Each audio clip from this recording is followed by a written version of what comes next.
갈라디아서 오늘 8번째 시간입니다. 5월 안에 갈라디아서를 마치려고 했었는데요. 6월 둘째 주까지 해야 될 것 같습니다. 제가 지난번에 자리를 좀 비운 적도 있었었고 해서, 그리고 조금 자세하게 하다 보니까 6월 둘째 주까지 하고, 그리고 나서 우리 박 전사님이 한 2주 정도 섬겨주시면 7월 첫째 주부터는 레위기의 말씀을 가지고, 레위기의 이번에는 예배법에 대해서 같이 말씀을 나눠보려고 합니다. 여러분, 갈라디아서가 전체 6장으로 구성되어 있는데 이제 우리가 3장 하반절부터 그리고 4장으로 넘어갑니다. 그렇게 따지면요, 여러분, 소위 이 문학적으로 기승전결로 이렇게 구성되어 있다라고 한다면, 오늘 우리가 읽은 말씀은 이제 전의 중심으로 들어가는 부분이다라고 그렇게 볼 수가 있지요. 그래서 4장을 마치고 5장과 6장에서는 이제 이 갈라디아서 전체를 마무리 짓는 소위 성령의 9가지 열매에 대한 말씀과 그 이후에 대한 말씀에 대해서 우리가 나누게 되어집니다. 자, 여러분, 하나님의 자녀, 제가 오늘 말씀의 제목을 하나님의 자녀들이라고 그렇게 말씀의 제목을 잡았는데요. 보세요, 여러분, 우리는 전부 다 하나님의 자녀들이지요. 믿으십니까? 우리는 전부 다 하나님의 자녀들입니다. 그런데 우리는 하나님의 자녀들인데 지금도 하나님의 자녀가 되기 위해서 노력하고 있는 사람이 있을까요? 그렇죠? 우리는 하나님의 자녀들입니다. 그런데 하나님의 자녀가 되기 위해서 지금도 노력하고 계신가요? 오늘 그 말씀을 좀 나눠보려고 합니다. 잘 모르시겠죠? 우리는 지금 하나님의 자녀인데 계속해서 하나님의 자녀가 되기 위해서 노력하고 있는 것인가? 19절에 보니까 자손이신 예수 그리스도께서 아브라함에게 약속하셨던 복을 모두 가지셨다면 하면서 이 자손이신 예수님께서라고 하는 그러한 표현이 등장하는 것을 보게 되어지고요. 그리고 오늘 29절의 말씀을 보니까 너희가 그리스도의 것이면 곧 아브라함의 자손이요 약속대로 유업을 이을 자니라 라고 하는 표현이 등장을 합니다. 그러니까 자녀, 아들, 유업 이런 얘기들이 오늘 우리가 읽은 말씀에서 계속해서 등장을 합니다. 오늘 우리가 읽은 3장 26절은요 그리스도인의 삶의 핵심을 말해주고 있는데요. 26절에 보시면 너희가 다 믿음으로 말미암아 그리스도 예수 안에서 하나님의 아들이 어떻게 됐다고요? 되었으니. 시제가 뭐예요? 과거형입니다. 이미 되었다라고 하는 말씀이지요. 여러분, 우리는 이미 다 하나님의 자녀입니다. 그러면 우리의 삶의 목적은 뭐가 되어야 돼요? 하나님의 자녀로서의 삶을 살아가는 것이 우리의 삶의 목적이에요. 그렇죠? 하나님의 자녀가 되는 것이 목적이 아니라 그 자녀로서의 삶을 사는 것이 우리의 삶의 목적이 되어야 됩니다. 왜? 우리는 이미 하나님의 자녀이니까요. 그런데 제가 아까도 말씀드린 것처럼 하나님의 자녀라고, 이미 하나님의 자녀라고 고백은 하지만 하나님의 자녀가 되기 위해 계속해서 살아나가는 삶을 살아가는 경우도 있습니다. 그러니 얼마나 힘들어요. 왜? 내가 하나님의 자녀라고 하는 것에 대한 확신이 없는 거예요. 그러니까 계속해서 나는 하나님의 자녀가 되기 위해서 살아가는 거예요. 그렇다 보니까 뭐가 돼요? 율법을 지켜 행하면 하나님의 자녀가 될까라고 하면서 율법의 삶을 살아가는 것이지요. 나는 이미 하나님의 자녀가 되었어 라고 하는 믿음을 가지고 믿음으로서의 삶을 살아가는 것이 아니라 하나님의 자녀가 되기 위해서 이것도 해야 되고 저것도 해야 되고 하는 소위 그 가정의 규율이라고 해야 될까요? 가문에 흘러내려오는 그러한 것들을 지켜 행하기 위해 노력하는 삶이, 이것이 율법적인 삶인 것이고, 이미 나는 하나님의 자녀가 되었어 라고 하는 믿음 가운데 살아가는 삶이 믿음으로서의 삶이 되어진다라고 하는 것이 되어지죠. 우리가 갈라디아서를 계속해서 나누면서 믿음과 율법과 믿음이 계속해서 충돌하고 있음을 보게 되어집니다. 그러나 여러분, 지난주에도 말씀드렸다시피 우리가 믿음대로 살아가는 데에 있어서 율법이 필요 없는 것이 아니라 믿음의 성장에 이 율법이 덧붙여져서 그 믿음을 더 성장하게 도와주는 것이 율법의 말씀이다라고 하는 것이지요.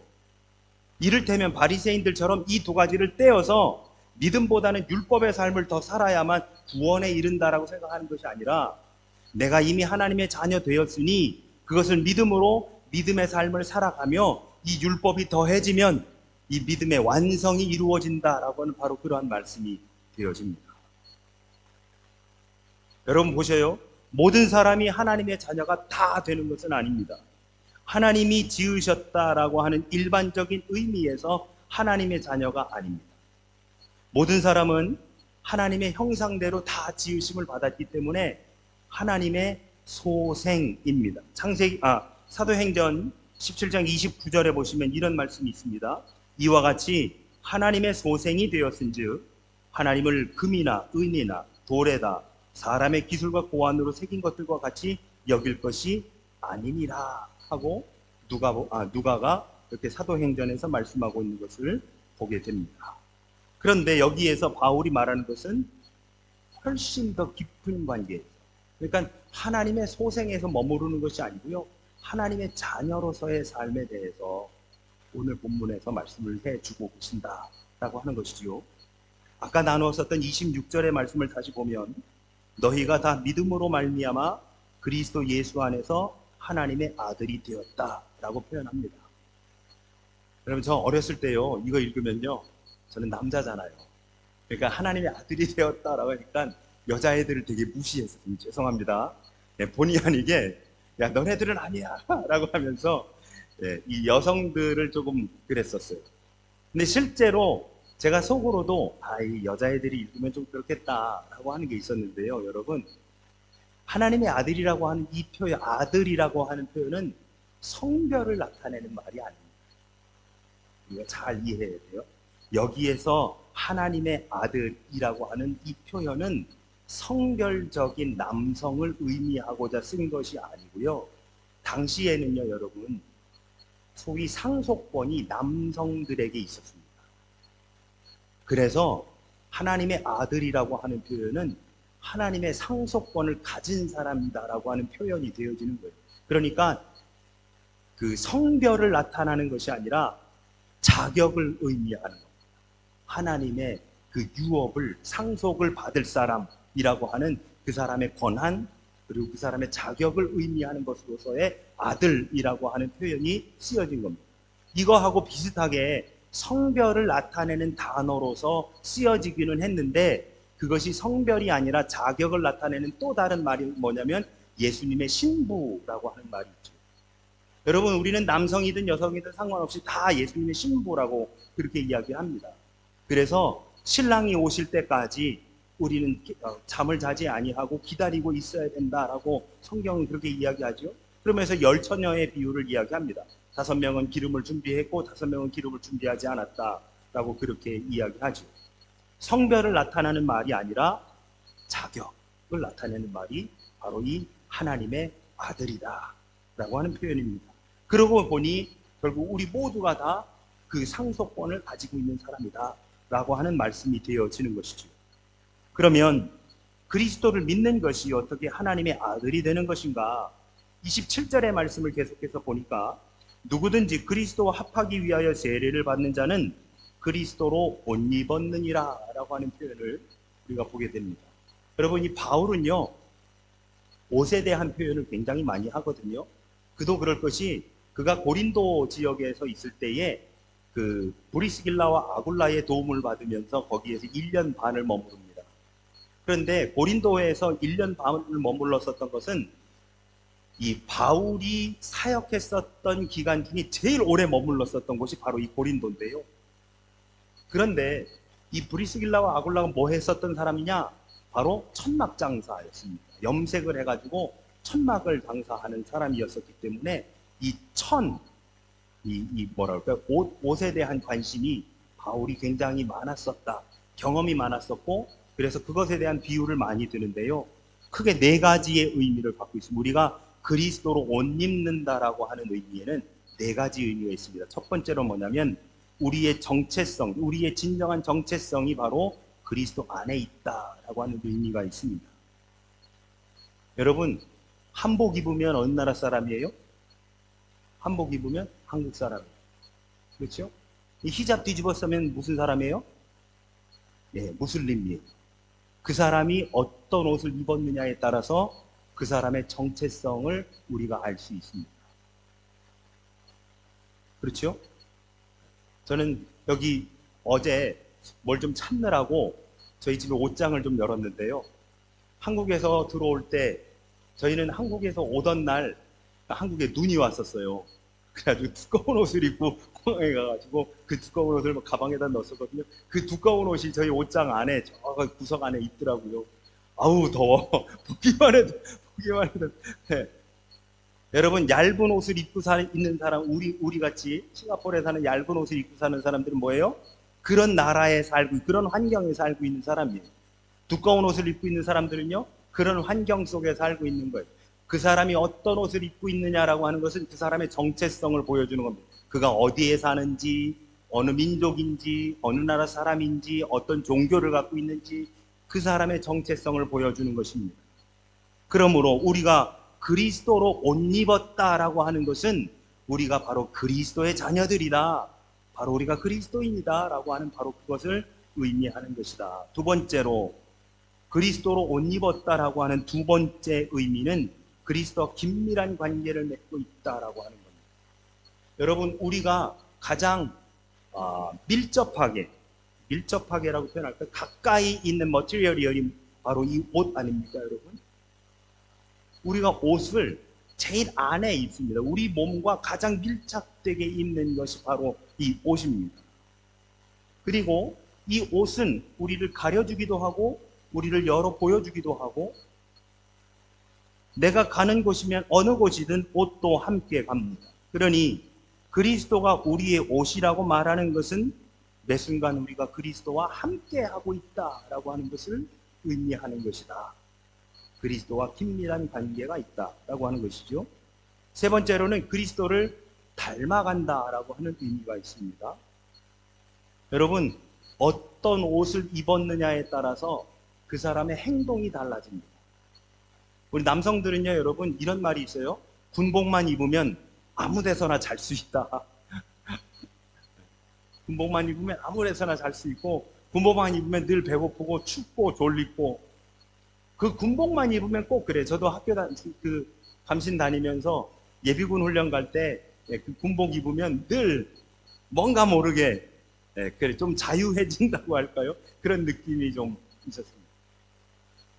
정장을 입으면 정장을 입는 대로 내 몸 매무새가 조금 더 만져지고 그렇지 않고 편한 옷을 입으면 편한 옷을 입은 대로 내가 어떤 옷을 입었느냐에 따라서 행동이 달라. 요리사 복장을 입은 사람과 군복을 입은 사람, 작업복을 입은 사람과 정장을 입은 사람, 내가 어떤 복장을 입었느냐에 따라서 내 행동이 달라집니다.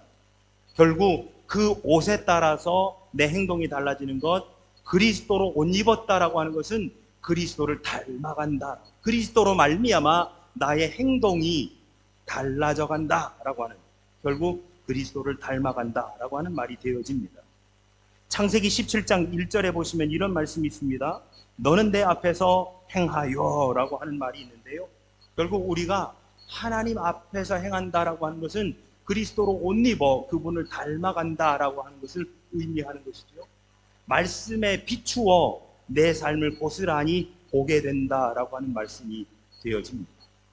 우리 지난 주일에 같이 말씀을 나누면서 우리 바리새인에 대한 말씀을 나누었었지요.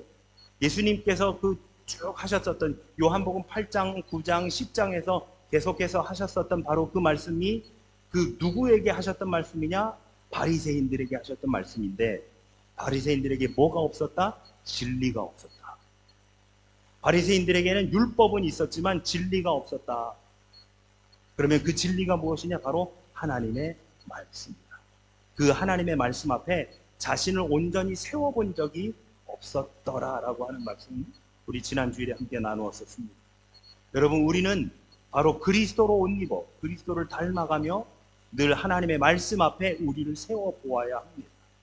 그래야 우리가 어떻게 하는지 어떻게 살아가는지를 보게 되어지는 것이지요. 네 번째로 그리스도로 옷 입는다는 것은 무슨 뜻이냐? 하나님께서 우리를 받으신다라고 하는 뜻입니다. 태초에 하나님께서 인간을 지으시고 남자와 여자를 만드셨습니다. 동산 중앙에 있는 나무의 실과를 따먹지 마라. 라고 하셨지요. 그러나 인간은 그것을 먹었습니다. 그리고 자신들이 벌거벗은 것을 알게 되었는데 하나님 어떻게 하셨어요? 옷을 지어, 가죽으로 옷을 지어서 남자와 여자가 입게 해 주셨습니다. 우리의 수치를 가리는 옷을 하나님이 만들어 주셨습니다. 그것은요, 여러분, 하나님이 우리를 인정해 주신다는 거예요. 하나님이 우리를 보호해 주신다는 겁니다. 우리가 죄인 되었다라고 하는 그 상태 그대로를 하나님이 그대로 인정해 주신다라고 하는 바로 그러한 말씀이 되어지십니다. 그리스도가 우리의 옷이라고 하는 말은 예수님의 행하심과 구원하심 덕분에 하나님 보시기에 우리가 사랑스럽다라고 하는 말이 되어지는 것입니다. 이런 의미에서 이 갈라디아서 3장 27절은 전적으로 새로운 생명을 나타내는 진취적이고 포괄적인 그러한 은유의 말씀이 되어진다라고 그렇게 보게 되어집니다. 그리스도를 끊임없이 생각하라는 내가 생각하고 말하고 행동하는 모든 영역에 그분의 성령과 성품이 스며들어가도록 하라라고 하는 그러한 뜻이 되어집니다. 여러분, 우리에게는 예수님의 성품이 스며들어와야 돼요. 내가 억지로 행함으로 인해서 그리스도를 닮아가는 것은 율법입니다. 그런데 자연스럽게 내 안에 성령께서 그리스도의 성품이 스며들어와서 어느 순간 하고 있는 그러한 우리가 되어져야 되는 것. 그것이 바로 믿음의 삶이요, 그것이 바로 복음의 삶이 되어진다라고 하는 말씀이 되어지는 것이죠. 그런 삶을 살기를 소망합니다. 여러분, 그래서도 물이 굉장히 무서운 것이죠. 여러분, 제가 요한복음을 정의 내리면서 물복음이라고 하는 말씀을 드린 거 기억이 나십니까? 여러분, 물은요 어디든 스며들어갑니다. 조그만한 빈틈만 있으면 어디든지 스며들어가서 또 다른 빈틈으로 흘러내려갑니다. 물이 스며들어가지 않는 곳이 없습니다. 물은 그 공간을 가득 채우는 것이 물이에요. 그러면서 서서히 아주 작은 공간으로도 서서히 스며들어가서 적십니다. 마치 예수님의 성품이 우리에게 물처럼 스며들어와야 됩니다. 예수님의 성품이, 하나님의 성령이 우리에게 그 물처럼 스며들어와야 됩니다.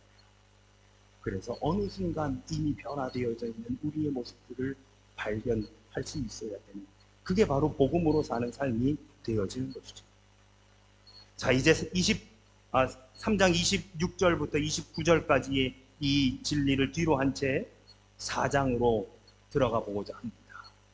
자, 4장은요, 여러분, 아까도 말씀드린 것처럼 갈라디아서 전체 6장까지를 기승전결이라고 한다면 이제 전으로 들어갑니다.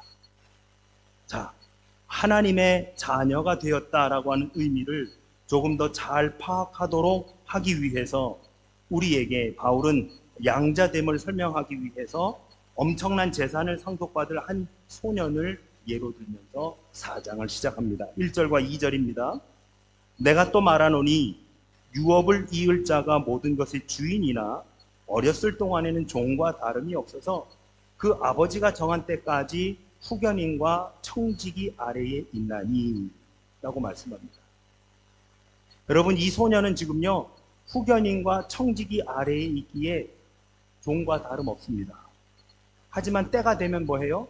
그 아버지가 남겨놓으신 그 유산을 상속받게 되어 있어요. 지금은 후견인과 청지기 아래, 그들이 보호해주고 그들이 관리해주고 자기는 이제 성장하면 되는 겁니다. 그러면 보시죠, 여러분. 어렸을 동안에는 종과 다름이 없다라고 하는 이 말이 도대체 무슨 뜻일까? 여러분, 이것은 몇 가지 의미를 가지고 있는데요. 여기에서는 어떤 것이냐면 구원이 주는 자유와 기쁨을 경험하지 못한 일부 그리스도인들의 모습이 여기에서 보여집니다. 그리스도인임에도 불구하고 내가 하나님의 자녀라고 하는 것에 대해 확신하지 못하고 있는 그리스도인. 내가 하나님의 자녀임에도 불구하고 내가 하나님의 자녀라고 하는 생각을 별로 하지 않고 오늘도 그 삶의 목적이 뭐냐? 하나님의 자녀가 되는 것이 오늘도 그 삶의 목적인 바로 그러한 일부 소수 그리스도인들, 그래서 그들은요, 여러분, 하나님의 자녀임에도 불구하고 그 자녀의 특권을 누리지 못하고 오늘도 뭐 하고 있는 거예요? 종으로서의 삶을 살아가는 거예요. 마치 누가복음 15장에 나오는 탕자처럼. 언젠가 여러분 이 탕자의 비유를 가지고 제가 함께 말씀을 나눌 기회가 있을 텐데요. 이 탕자의 비유를 보면 아주 재밌는 것이 몇 가지 사건이 있습니다. 첫 번째로 여러분, 이 탕자의 비유를 예수님이 누구한테 말씀하시는 걸까요? 제자들이요? 아니에요. 바리새인들과 서기관들한테 하시는 말씀이에요. 그러면 이 탕자의 비유 속에서 바리새인들과 서기관들에게 예수님이 말씀하시고자 하시는 교훈이 있겠지요? 그게 뭔지는 나중에 함께 나누겠습니다. 두 번째로는 여기에 등장하는 사람이 세 사람이에요. 아버지, 형, 그리고 동생. 우리가 소위 탕자라고 부르는 이 동생. 그럼 보시죠, 여러분. 이 탕자라고 하는 이 동생이 아버지의 재산 절반을 가져다가 나가가지고 허랑방탕하게 지냅니다. 얼마간의 세월이 흘러서 다 소진하고, 그리고 나서 어떻게 했어요? 내가 어디로 가야 살 수 있을까 고민하다가 아버지 집으로 돌아와야 되겠다라고 결단합니다. 그리고 나서 아버지 집으로 돌아오면서 아버지한테 뭐라고 해요? 아버지, 내가 이 집에 종으로라도 줬사오니, 돼지 옆에서 자도 줬사오니 나에게 매일같이 먹을 것만 좀 주시고 잘 수 있는 곳만 좀 허락해 주십시오라고 아버지한테 그렇게 얘기하니까 아버지가 뭐라고 그래요? 무슨 말이냐, 너는 내 아들이다 라고 하면서 아버지가 다시 받아 주시지요. 그럼 보세요, 여러분. 그 아들이 나가서 허랑방탕하게 생활할 때까지는 좋았어요. 돈을 다 탕진하고 나서부터는 무슨 생각하기 시작하는 거예요? 나는 이제 아들로서의 삶을 살 수 없을 거야. 왜? 아버지 거 절반 가지고 와서 내 마음대로 다 썼으니 아버지가 나를 아들로 받아주겠어? 아버지가 나를, 내가 다시 만들 때가 아버지가 나를 아들로서 인정을 해 주시겠어? 자기 혼자서 별의별 소설을 다 쓰고 있는 거예요, 지금. 그런데 여러분, 아버지는 어떻게 하셨어요? 아버지는 그 아들이 재산을 가지고 나가는 순간부터 문 앞에 서서 기다리시는 거예요. 이 아들이 언제 올까? 그러면 기다리는 이유가 뭐예요? 이놈의 자식 오기만 하면 내가 다리 먹는데, 이게 아니잖아요. 내 아들이 지금이라도 왔으니 아들로서 다시금 내가 이 아들을 받아들이겠다라고 하는 거 아니겠습니까, 여러분? 이 아버지는요, 단 한 번도 이 아들을 향한 마음을 바꾼 적이 없어요. 아들은요, 그 아버지의 재산을 다 탕진한 순간부터 종으로라도 줬사오니, 돼지 쥐어먹도 줬사오니, 거기에서 자는 것도 줬사오니, 별별 생각을 다 해요, 혼자서. 아버지는 생각이 바뀐 적이 없는데 이 아들이 혼자서 별별 생각을 다 하고 먼저 납작 엎드려 아버지한테, 아버지, 이 집에 종으로라도 줬사오니 먹고 자게만 해주십시오라고 그렇게 이야기하고 있더라라고 하는 것이죠, 여러분. 어렸을 동안에는 종과 다름이 없다라고 하는 말씀은, 그 어리다라고 하는 것은 신체적, 피지컬리 작다는 말이 아니라 내 믿음, 내 크고 작음을 이야기하고 있는 겁니다. 내가 믿음이 없을 때는 종과 다름이 없어서 매일같이 아들로서 사는 것이 아니라 아버지, 이 집에 종으로라도 줬사오니라고 그렇게 하고 있더라라고 하는 것이죠. 그런데 우리 아버지 하나님은요, 마음이 바뀌신 적이 단 한 번도 없어요. 늘 아들이었고, 그래서 늘 사랑했고, 그리고 늘 걱정했고, 나간 순간부터 에이그, 저 녀석이 어떻게 할까 늘 노심초사했었던 그 마음이 변한 적이 단 한 번도 없었다라고 하는 것입니다. 그러니 여러분, 우리가 복음 안에서 부요하고 아버지께 바로 나아갈 수 있는 하나님의 자녀들임에도 불구하고 이 아들은 이제 돌아와서 뭐 하는 거예요? 종처럼 살겠다는 거예요. 아침에 일어나서부터 먹고, 그리고 화장실 가는 시간을 빼놓고는 다른 종들하고 똑같이 그렇게 일도 하고 노동하고 할 테니 먹고 자게만 해달라고 지금 그렇게 하는 거예요. 결국 뭐예요? 아들로서의 권한을 가지고 살아가는 것이 아니라 종처럼 일하면서 살겠다는, 그렇게 율법을 지키면서 살겠다고 지금 그 이야기를 하고 있는 거예요. 그 이야기. 그러니까 자기의 행위로 인해서 아버지가 또다시 나를 받아주실까? 이제는 아들로는 못 받아주실 거니까 그러면 종으로라도 내 행위를 통해서 아버지가 받아주실까? 지금 그거 하고 있는 그거. 누가복음 15장에 나오는 탕자의 비유는 바로 갈라디아서에서 그 율법과 그 믿음의 그 차이를 하나님의 자녀임에도 불구하고 자녀로서 사는 것이 아니라 자녀가 되기 위해서 살고 있는 바로 그 어린 믿음을 가지고 있는 그러한 사람들을 말하고 있는 것이다 라고 하는 말씀입니다. 제가 지난번에도 한번 말씀드렸지만 여러분, 한 팀의 감독이 아버지고 선수가 아들이에요. 여러분, 이 감독인 아버지는 내 아들이 홈런을 치건 안타를 치건 아니면 삼진을 먹건 아니면 선발로 나오지 못하고 벤치 워머로 앉아있건 아무 상관없이 그냥 아들이에요. 그러면 아들은요, 아들은 홈런 치는 게 목적이에요? 안타 치는 게 목적이에요? 아니에요. 그것을 침으로 홈런을 쳐서 아들이 되는 게 아니고요, 안타를 치기 때문에 아들이 되는 게 아니고요, 안타 치면 아빠 한번 웃으시니까, 홈런 치면 우리 아빠가 기뻐하니까 홈런을 치고자 하는 것이고 안타를 치고자 하는 것이지, 안타 몇 개 더 쳤다고 홈런 몇 개 더 쳤다고 아들이 되는 것이 아니라는 말씀입니다. 아버지는 아들에게 홈런 칠 것을 기대하지 않아요. 선발로 뛰는 것을 기대하지 않아요. 왜? 내 아들의 실력을 이 감독인 아버지가 누구보다 잘 알기 때문에 그냥 아들로서의 삶을 살아가면 되는 거지요. 그리고 나서 이제 4절에서 때가 참해라고 하는 말씀이 나옵니다.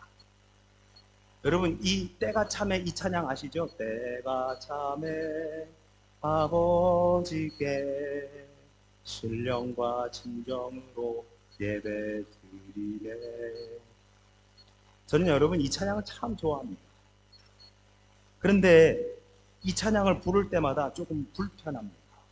그 이유는 뭐냐면 성경에 나와 있는 정확한 워딩, 때가 참해라고 하는 말씀으로 이 찬양을 시작을 해요. 그런데 그 워딩을 그대로 사용하면서 성경에 이 워딩이 사용된 것을 완전히 무시하고 있는 찬양이 바로 이 때가 참해라고 하는 찬양입니다. 여러분, 이 찬양을 하고 있노라면 무슨 때가 찬 거예요? 신령과 진정으로 예배할 때가 찬 거예요. 그렇죠? 이 찬양을. 그런데 오늘 본문 4절에 보시면요, 4절입니다. 때가 참해 하나님이 그 아들을 보내사 여자에게서 나게 하시고 율법 아래에 나게 하신 것은 무슨 때가 찬 거예요? 당신의 아들을 이 땅에 보내주실 때가 찬 거예요. 예수님께서 이 땅에 오실 그 때가 찬 거예요.